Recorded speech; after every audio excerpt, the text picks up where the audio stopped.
Hey guys, so this is a quick video on how you can add a WhatsApp chat button to your website in Hostinger Website Builder. So it's pretty straightforward and simple. How you can do it is when you're going to click here on the more settings, there you're going to find integrations. Do you see that? And when you're going to click on integrations, there you're going to find WhatsApp.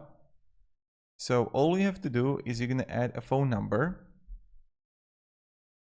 And I can just write here like this. And welcome in my store, and then you're just gonna click save changes, and it's saved.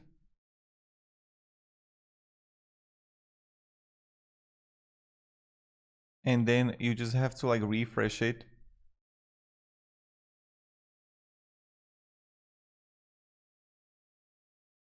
and you just have to wait for a while, and then you should be able to see it.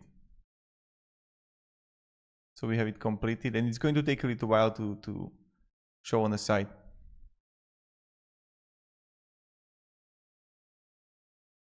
So I can update the website and preview it.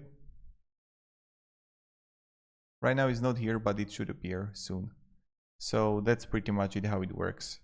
So thank you very much for watching, and have a great day and goodbye.